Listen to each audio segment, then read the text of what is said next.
watch the stream. We'll just sit in Discord and I'll drag you down when we're done. So your internet is busted again. Let's see. Did you make it to the clinic first today? Yeah, Charlie and then Fox. Yeah, we'll get to that. Okay, guys. Cool beans. Let's listen to Floor talk about singing again. And this time it's very much more advanced topics in voice. So, let's see. Here we are. So this masterclass, guys, is all about compression and I hope you had a relaxed holiday season and got revived. So this masterclass is compression and overdrive and some other stuff. It's all in the title of the video. But this is all stuff that I have no idea about. My vocal training does not involve compression. Everything I've learned about compression is through reading and observing and listening to other singers. My formal training is not in the realm of everything she's going to talk about. So I am right here with you guys. Let's learn some stuff. Revived and energized for a whole new year and new vocal exercises, because today we'll be talking about vocal styles, what kind of different sounds you can make with your voice. Of course, we would warm up first and talk basic techniques, but we've done that in Masterclass 2 and 3. So I suggest you watch them first and practice before continuing with this number 4. So we'll be talking about different vocal styles, all the different sounds that you can make with your voice. But for that, we'll make a quick jump back in history. Classical singing is several centuries old and has been documented and, well, better throughout the centuries, while modern singing, not classical, is just a couple of decades old. So these vocal techniques that we have nowadays, all these methods, they're relatively new and they're constantly improving and changing and bettering. There's no such thing as the ultimate vocal Bible, unfortunately, even though I would say... You guys, there's no such thing as the ultimate vocal Bible. Have we not talked about that? We literally have this guy who's trying to sell you a vocal Bible. If you've ever seen him on the internet, he tries to sell you a book this big on singing. There's no such thing. I love it. I love it. I love it. I love it. Part of the reason being, you know,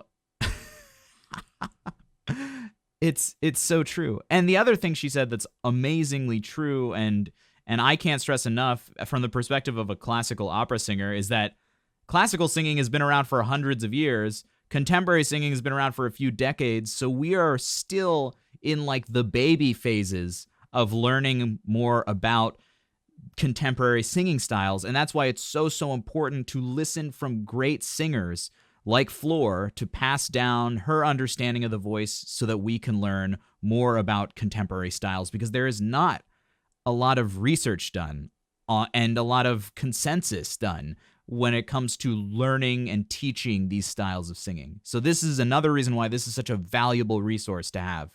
And you should go through all of her masterclass videos just to understand where she's come from, you know, in a mindset, in just, you know, an hour's worth of videos. But still, it's an awesome wealth of information. A lot of methods that I got to know throughout the years have come very close. It's also a very personal thing, what works or not for everybody differently. But I'd like to run through the different sounds a little bit with you and see where the possibilities and limitations are of vocal styles, because physically something is changing and it's good to be aware of that. That's what we can do today. I'll also be using a few examples of my own singing. When I started singing, the basic knowledge I got was that there was a head voice and a chest voice. And chest voice you sing low, and head voice you sing high. Well, that's not true. You can sing both throughout your entire range. But then there are a lot of technical additions to that I'd like to run through a little bit. So there are different kinds of sounds, and like I said, 100 million different vocal methods with different names for things. But I just want to point out the clear, obvious differences, mostly in sound, and there comes a few rules and regulations we can run through. Now, we start with a lighter head voice that sounds like this. Me.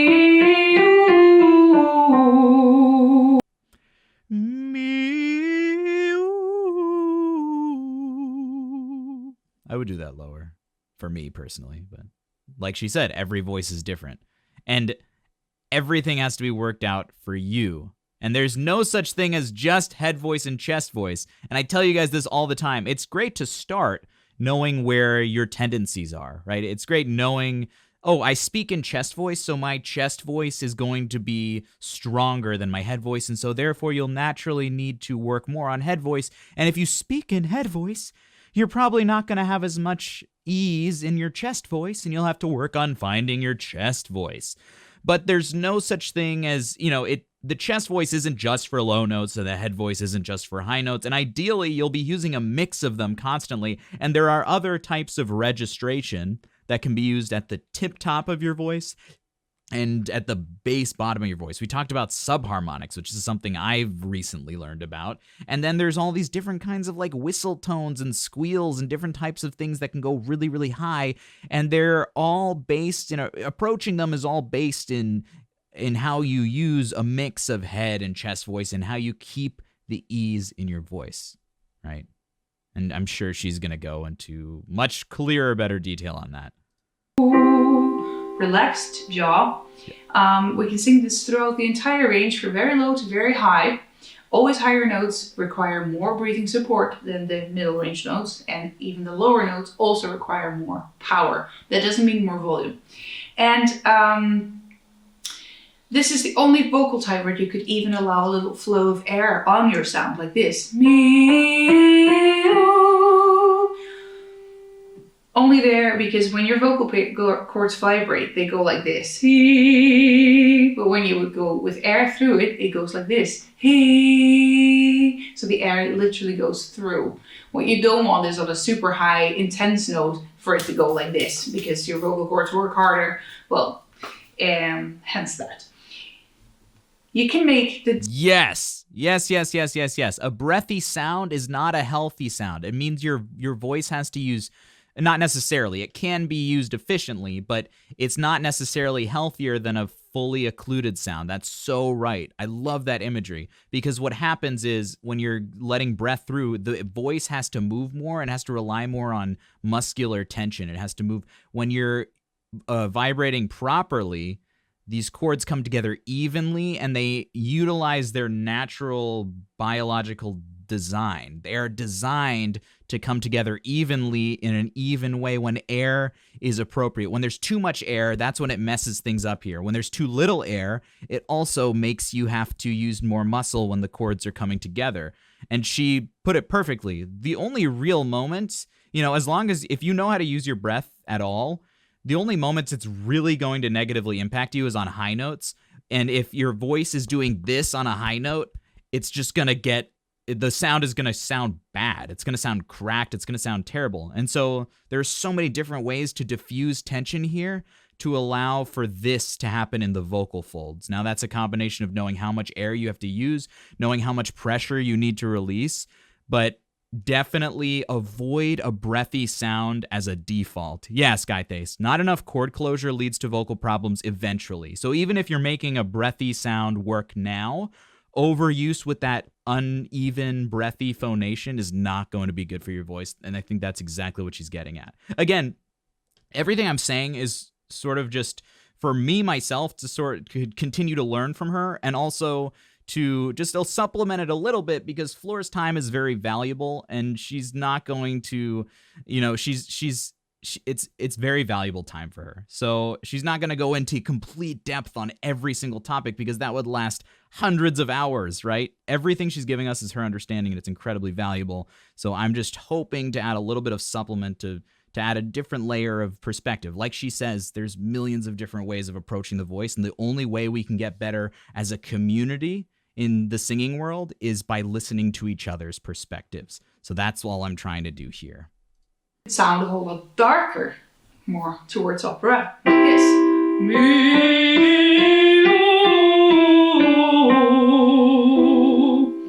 You can see that I already changed the whole position in my mouth and make a lot more space for it. I don't need to sing it louder per se. I could very easily, and that's a whole operatic technique. I mean, the opera singers the old days, they would just sing over entire orchestras. Well, I think in some places, Well, also, we still do that. they still do, all acoustically. So those techniques, well, that's something a real opera singer may tell you one day. Like today, for example, what she's doing when she says she creates more space is she's extending the area between the top of the larynx and the mouth, which we know as the vocal tract, which is the final component of the voice. The first is the breath, right? The second is the aperture here where the sound is actually created. And then the vocal tract is where you add all of your unique timbre and color to the sound. When she adds space like that, she says she adds a lot of space for that.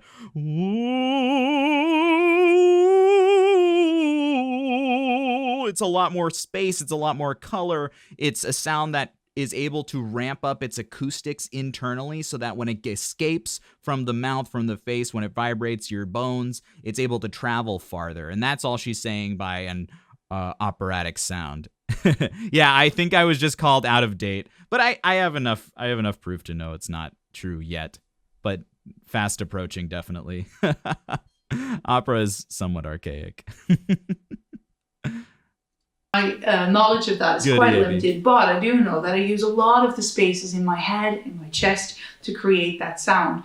And also this I can use over my entire range and color, in different dark and light and volume, of course. But that's all what we would call head voice then. And we can make a quick jump to chest voice.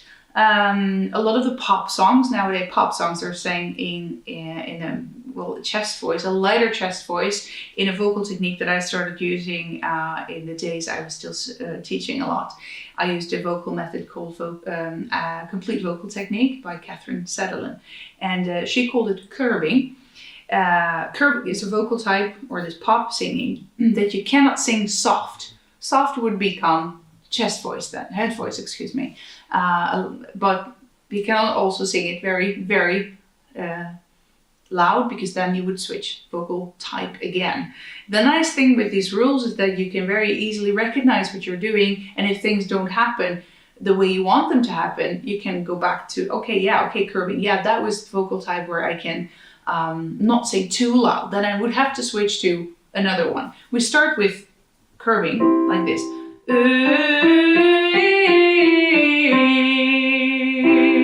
It's not me, it's not me.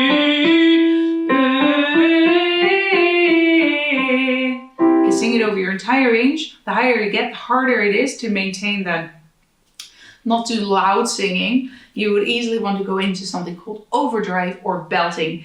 Okay, this is where I have zero experience understanding, so I'm going to try. That's a good place.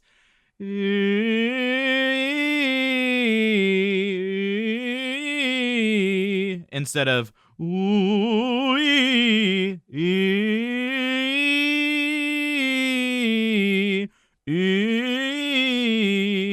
something like that, maybe? I don't know. Let's keep learning. Overdrive. Oh, very big, very loud. You cannot sing it soft. Oh, maybe I was doing it too soft.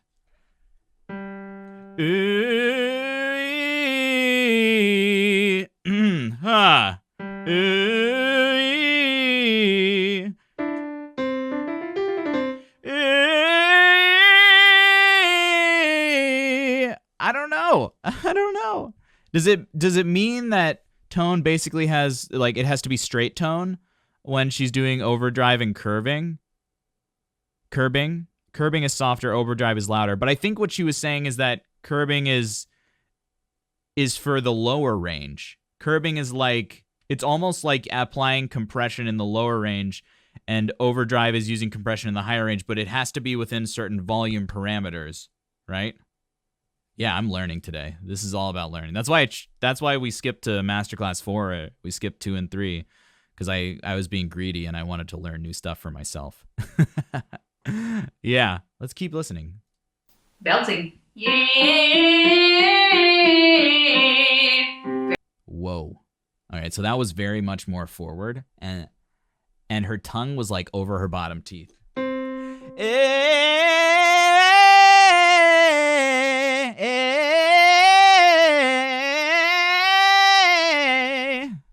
that actually felt right. I don't know how else to describe it, but that felt pretty similar. Very loud. You cannot sing it soft. Can't sing it soft. Of twang. And that's the name of this video. Vocal Nerd at the Valkyrie School of Vocals. Well, these colors you can... Oh, here. From CVT. Overdrive, its character is often direct, loud, shouted, like when you call, hey, hey, hey, hey, hey, hey. Like when you call, hey, after someone in the street. Curbing is lower compression, overdrive is higher compression, overdrive plus twang equals belting. So then to twang is that, okay. This is starting to integrate. You can use differently throughout your song, of course, and then I haven't even talked about all the different colors you can add with a little vibration, a little raw edge perhaps, but that's something for another day. I'd like to go through a couple of examples of how I use these vocal types. Epiglottal in my twang. cover song. Epiglottal twang, some digitalist is saying, meaning the epiglottis when it is adding compression to the voice. With a little distortion in there. Hey, Raven, good to see you. Yeah. No, not nasal resonance. I don't think I'm using... No, my soft palate's up. I don't think there's nasal resonance. I don't think she hasn't said anything about nasal resonance. From Ave Maria, I use all these different vocal types, and it's much easier to hear how they sound like in an actual song. So we'll start with a lighter head voice. I start the song with that, and here comes an example. Nice.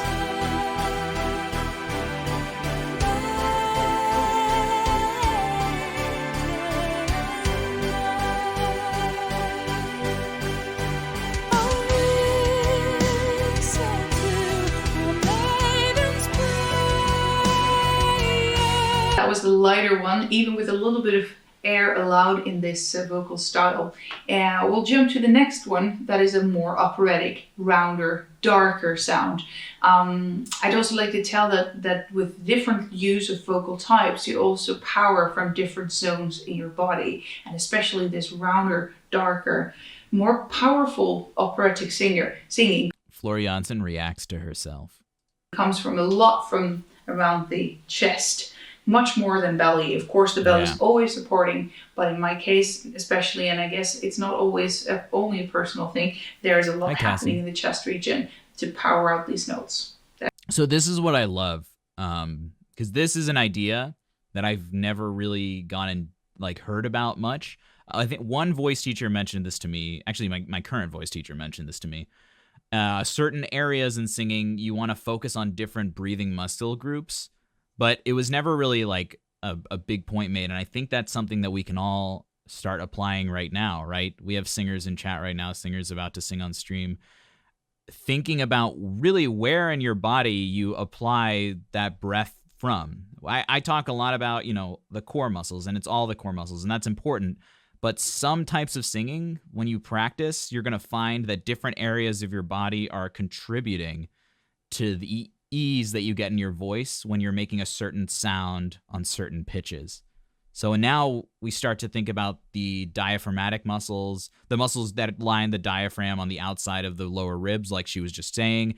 And then there's the belly breathing, which is more of those general abdominal muscles, the rectus abdominis, transverse abdominis, those obliques. And then there's muscles below that, which would be engaged kind of consistently, and you would want to feel those releasing and contracting as you're inhaling and exhaling, respectively. There they come.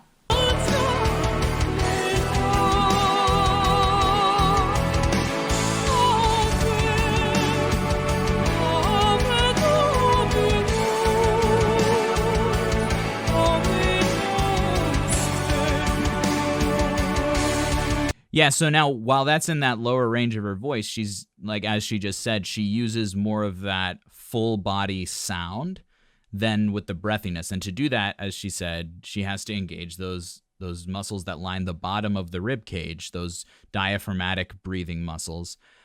which is different from belly breathing. That's so awesome because listening to this, when we listen to this on stream, you don't assume that, you don't necessarily hear a huge difference because the pitch range is similar, but the timbre she uses is just adding more color, which requires a whole different technique, and we get to hear it from her herself. This is so awesome. All right, we listened to opera and we go to curbing or pop singing. Yes. This song does not really ask for too much of the pop singing, but there is an example we're going to be listening to. Pay also attention to the position of the mouth. That is a little bit different. Opera is a lot of relaxed, all the head voice singing, relaxed jaw, where the pop singing, curbing, overdrive, and belting, the chest voice stuff, has a not relaxed as in, it's more in the biting an apple position. Not locked, of course, never stress the jaw. But here comes a bit of curbing.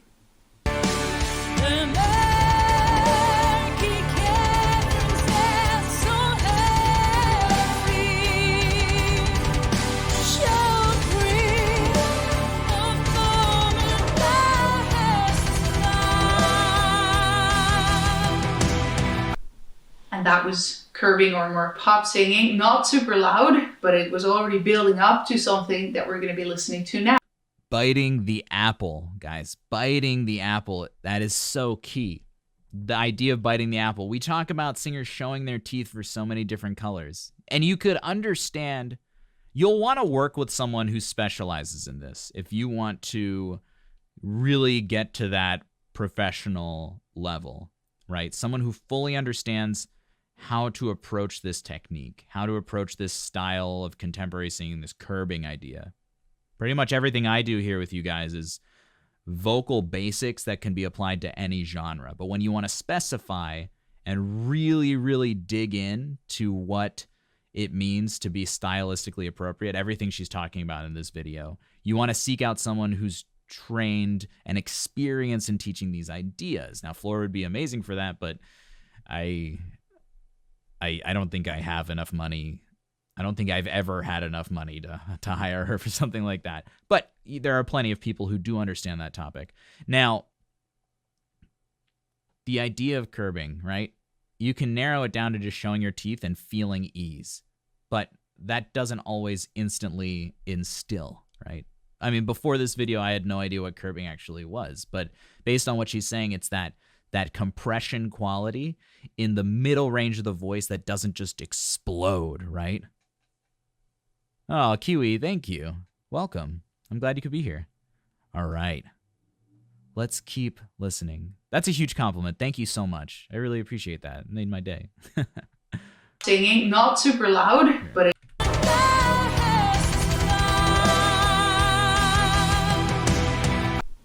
and that was curbing or more pop singing, not super loud, but it was already building up to something that we're going to be listening to now. Okay. Overdrive. Always loud, a lot of power. I would say you use all the muscles necessary to use this. Never stress the jaw, however. It's a round sound. It's not as twangy as the belting will become, but it still needs the necessary amount to sing that loud. And still it's a bit of the biting apple position of the mouth there also.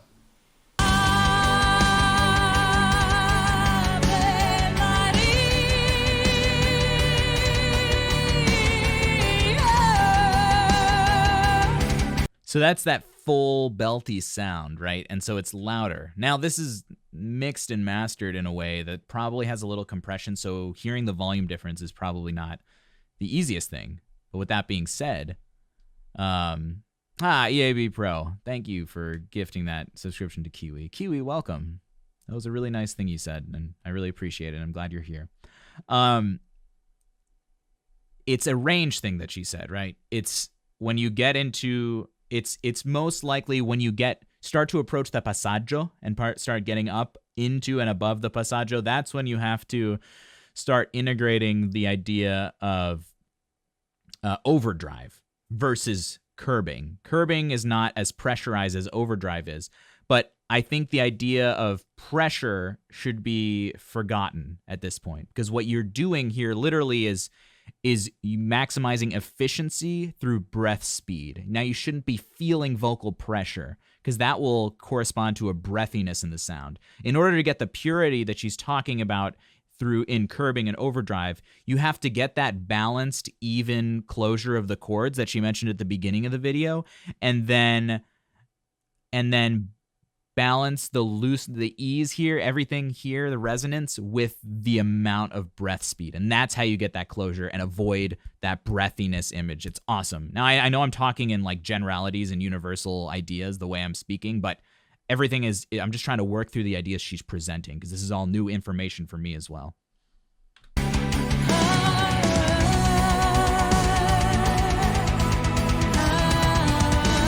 That's more head voice. Overdrive. And we add some more twang and jump to belting full on. I love it. A lot of power, more belly oriented power, not so much chest. Okay. Always the back is helping, the latissimus dorsi, those muscles that will help from both the back and the front to belt out the notes, because that's where the power comes from. Start inhaling into your back right now. If you're watching this and you're warming up for your session in a bit or whatever, breathe into your back, especially when you're going for those high notes. And of course not from here. You really want your vocal cords to think, yes, I can do this, because you don't want to stress them. They're working hard in these regions. Necessary amount of twang, no stress on the jaw, but the biting apple position once again, that the lower jaw always behind the upper jaw, so it doesn't need to come to the front or try to stress its way through these higher notes. Don't think when you would practice these notes, now comes the high note. It never helps. Don't take that extra amount of air because it's only in your way. It does not require that much air. It requires a lot of power. So here comes some belting.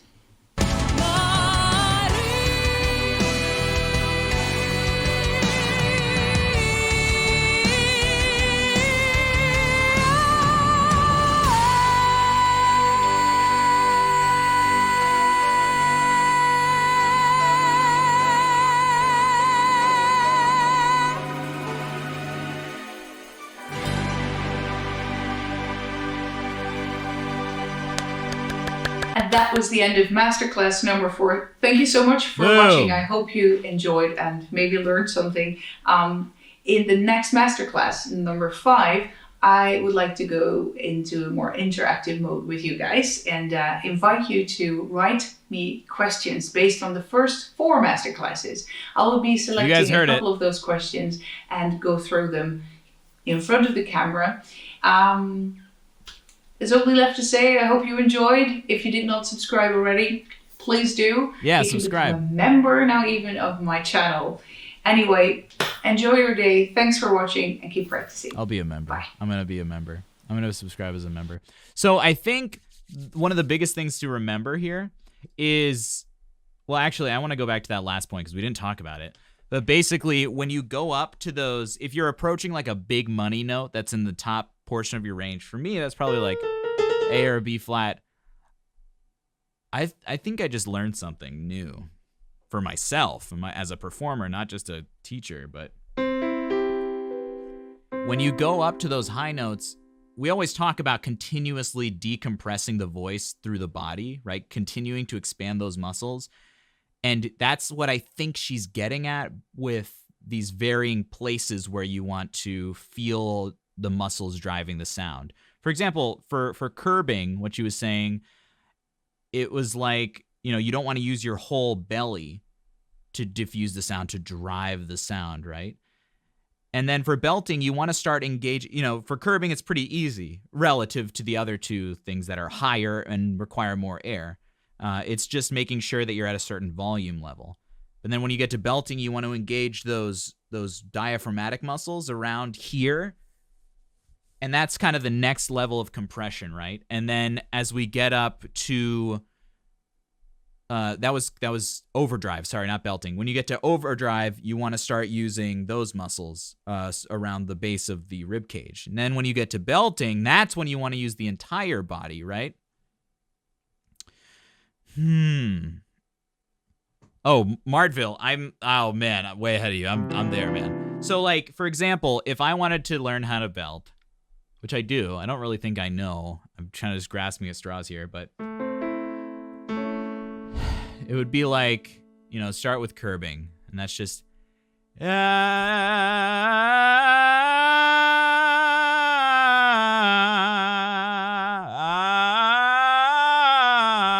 nothing too. I'm feeling my breathing, used, but I'm not using specific muscle groups now.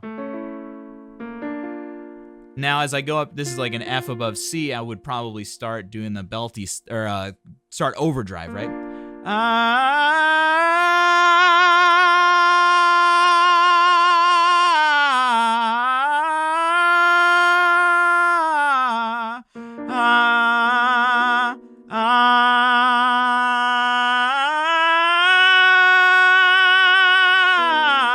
I can't get the vibrato out of my voice. You can take the boy away from the opera, but you can't take the vibrato away from the boy.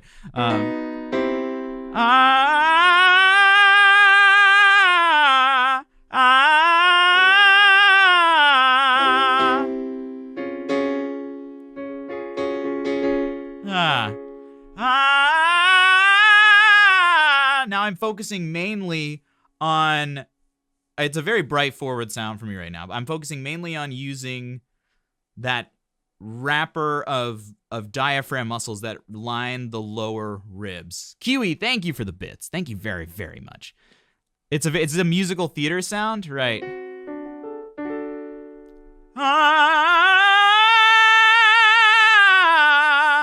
So now I can feel that I have to start using more of my body in order to sustain a sound like this and not get pressurized. And I think that's everything behind what she's saying.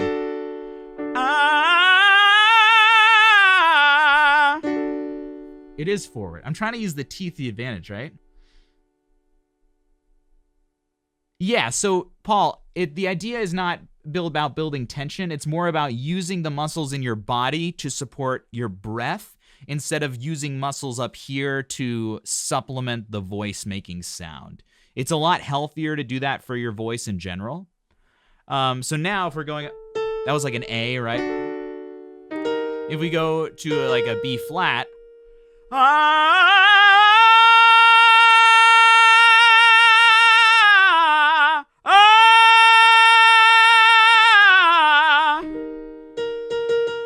was that? No, I guess that was maybe a little flat.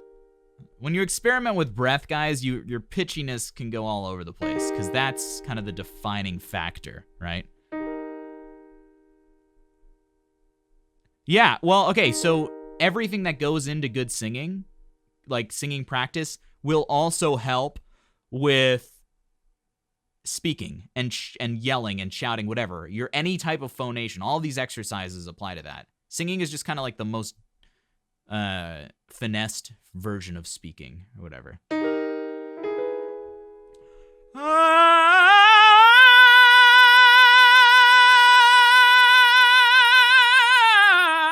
Oh, pit stains. So that is the whole idea behind, I was able to make that sound a little bit easier and not as pressurized here when using those back muscles. I literally felt the sound bubble, the breath bubble back into my lower back, like above my butt. So not bubble butt, but above the butt. Feeling that expand in both directions, right? And then you feel, and that's how you feel support happening, right? See how high we can do this without me dying. This is my warm-up for the day, guys. Beautiful.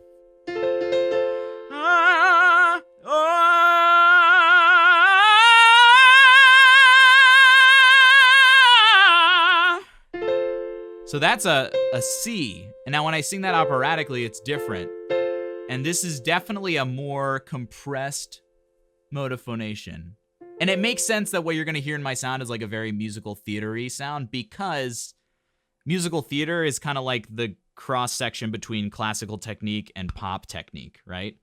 So I'm not really at the pop area yet. That's another bridge for me personally. But if you guys apply these techniques and you already sing with that poppy idea, you're already closer than I am. So it's literally about, using that kinesthetic, that sensational memory that you have in your muscle memory, feeling in your body. Okay, this is where those muscles are. Let's try to use those, right? You think I have at least 2 more? No.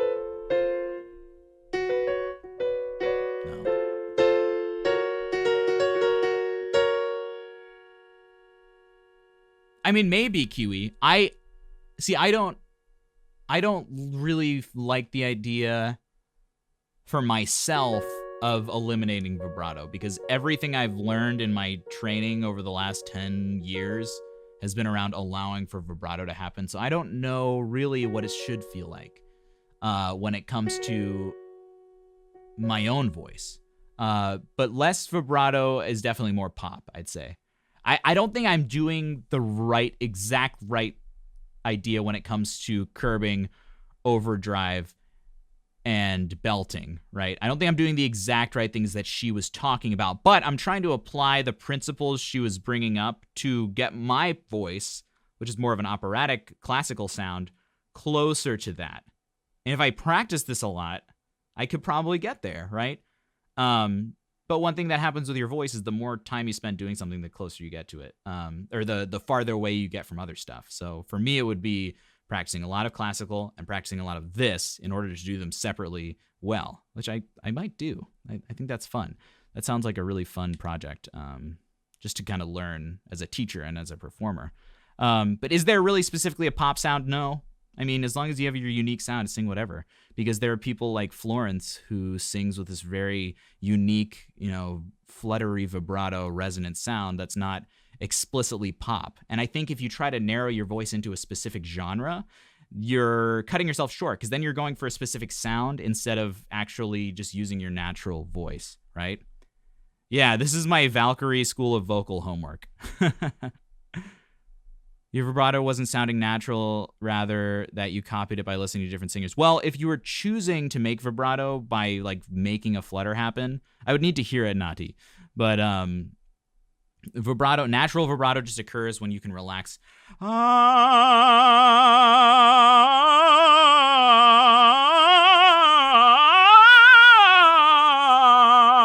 Right, that's yeah, right, Raven? That's natural vibrato. I'm not trying to make anything. I'm just sending air and letting the chords vibrate freely. And because I'm so used to letting go here to the point where that vibrato can happen, in an operatic style, it's not a conscious thing, right? That's why when I try to apply the compression idea, which I don't know if I'm doing it right or not, it feels fine, that's when you still get some of that vibrato, because I'm not used to totally compressing the vocal folds in a healthy way, right? As long as the jaw's relaxed and you're applying those muscular ideas, it should work.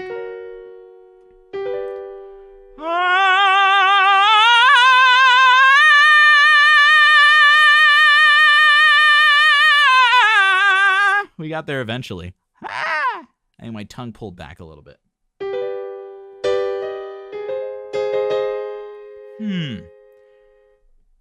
Sure, it would be interesting to see where the commonalities and differences are between classical technique and this developing formalized contemporary technique. Absolutely, but and I completely agree, some digitalists. I completely agree, and that's why Floor's masterclasses are the most appealing for me to watch, because there are so many singers who talk about their technique.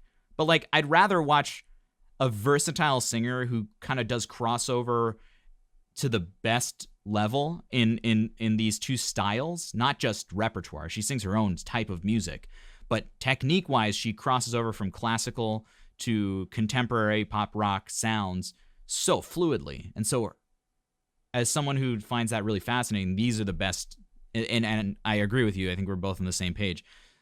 These are the most appealing sort of masterclass how-to singing videos for me. Whereas I've watched Jeff Castellucci's videos on subharmonics, but that doesn't serve me so much. So yeah, I'm being a little selfish, but at the same time, I don't really care about subharmonics as much as I care about these different timbre switches, right? And so the way she describes it, yeah, is very, very appealing. So that's why we're gonna go through her videos every Friday. We'll do one. Hopefully she releases them weekly so we can always have more to do. Was that a D I just did? Let's see what the E flat is like.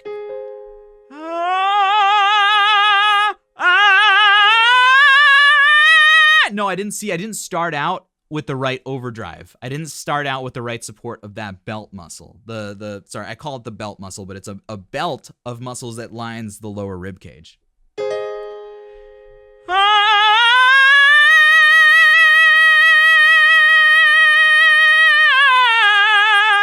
Kind of. This is probably reaching the top of how I'm going to sing this way, but it becomes easier when you can probably hear the sound starting to settle when I start to ease into those back muscles a little bit. I have not done 2 and 3, but I'm excited. I kind of jumped to this one because these were the ideas that I was very curious about individually, right? EAB Pro. There are other singers you listen to often, other singers you listen to than Floor, and then they do what they do really well, and you love them. But Floor might be the very best singer of the ones that you listen to. That makes sense. I mean, she describes... I spend a lot of time trying to find the common ground in vocal techniques. Now, I'm not not even just as a teacher, but just out of vocal nerdism, right? And the way Floor talks about singing, it's like everything is like so refreshing because you hear so much crap from people just making things up, making it sound more difficult for no reason. And she says it herself. She's like, it's not complicated. It's not difficult. It just, requires you to work at it. You have to work at it and you have to make sure it's in the right spot, right? Okay, I'm going to try the E, but I don't know if it's there today.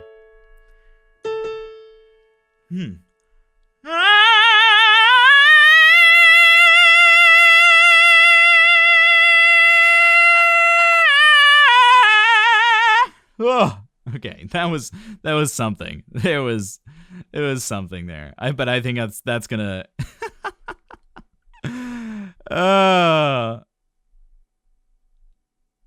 Relax. Yeah, I can't. Well, E is a really high note. That's like a really high note. I think though. Now this is. I don't really sing often in registers above this, but this is where you would start.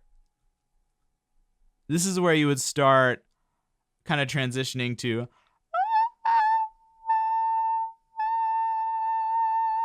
that like higher, whistly weird stuff, which I don't really practice ever. The thing is, I'm doing a lot in my face, right? But I don't feel any real tension here. I'm not feeling any pressure here in the throat. I think it's like body pressure that's contributing to like, veins and stuff happening. This is the kind of thing that you have to practice out. You do it over and over again, figuring out what you need to do to make it work, and then just relaxing, right? Yeah, and that's the kind of thing you practice in. Practice in, practice out. You practice out the tension, you practice in the efficiency, right? Now, in my own stuff, I never need to go above a C, above middle C. What am I?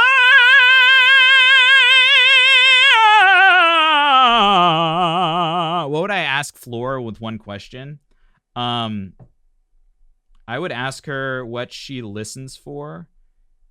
What is the first thing she listens for when she takes on a student? That would be my question for her. Because I mean, there's a lot. There's also like fan questions you could ask her, like when did you first figure out this thing about your voice or whatever like that. I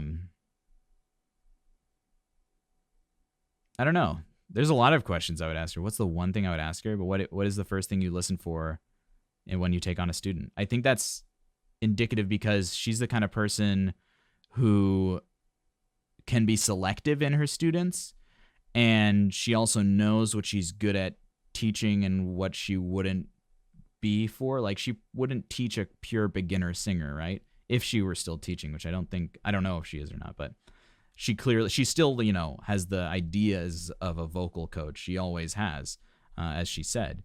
But if I were to ask her one question, It would be about that, because it would also reveal a lot about how she thinks about singing, and how she thinks about her own singing. It would reveal how she thinks about, in general, and what kind of people she could serve best. And I trust her opinions because everything she's said in these videos so far is so amazing, right? It corresponds really well, and like pleasant surprise is that it corresponds really well with the kind of stuff that I talk to you guys about when you come on and sing here. How does she decide what timbres and what dynamics to use in her songs? Well, some digitalists, I think that is the kind of thing that becomes ingrained in the way you approach music. So like what I learned in my undergrad training was basically just how to sing with my range. What I learned in graduate school as a singer was how to be artistic with the sounds I make in an operatic style, right? So how to use the different timbres that are classified within the operatic style on different types of music in different sections, because the notes were already there. You figure out how to sing the notes, and then you figure out how to sing them with the right emotion behind them. And that's just through repetition and figuring out how you are as an artist, how you use your color palette to paint your vocal picture. So I don't think it's at her level, I wouldn't imagine it's a conscious choice, right? I think that's why you hear so much raw emotion, because there is no barrier between, what it sounds like is that there's no barrier between her emotions and the sound that comes out, right? It's an emotional idea that that comes to her from the feeling of the music and the vocal line. And then she just expresses, and her voice just does it, right? That's, I think, the idea. Yeah, so you master the basics, and then you master the style. And then, through doing that for years and years and years, it just goes, And that's the difference that's why being a vocal coach and a professional singer are different things. Because as a professional singer, your job is artistry. Your job is to evoke emotion and do something with your voice as a performer. Now, your job is not to be able to explain what you're doing, but it's cool that someone like Floor has been a vocal coach for so long and also has that component of being able to express so well with her voice, because then she's able to explain it, right? That's the idea. Once you've mastered the basics, you let your emotions take you where you want. Pretty much that's it, Kiwi. I'm not going to lie. That's definitely it. The more you can eliminate the barriers between what you're trying to express and the sound you make, the more you can eliminate thinking about having the right breath, thinking about what the voice should sound like, thinking about how it should work, right? How, anything like that, thinking about what changes you. The more you can make that habitual, make that muscle memory, the easier and better you're going to sing, right? That's why I say to some of you guys who come on here, like, you're a smart singer, and that's going to be a problem. Well, it's only a problem because you have to do more work to get out of your own way in that sense. The best singers that I've heard, and the fastest growing singers, are those who don't overthink it and then just figure out how to express in an efficient way, right? I think that's it. I think that's part of it. I think that's a huge part of it. Floor is definitely more interested in explaining in order to learn, Paul. It's what's funny is that, in anything in life, the truth is, if you will get to a point in any type of skill that in order to get better, you need to teach it. That's where I feel like I am. And now I don't think I'm totally there from a technique standpoint or a performer standpoint. I'm still working on things. But there is so much that I can learn from teaching. And that's why I'm here doing this. That's why I'm here giving voice lessons to all of you. Because it's something I can learn from. It's very selfish in that sense. But at the same time, what else am I going to do during a pandemic? Make, little music videos or something? I don't know. This is way more fun for me. And I'm learning a lot more in the process.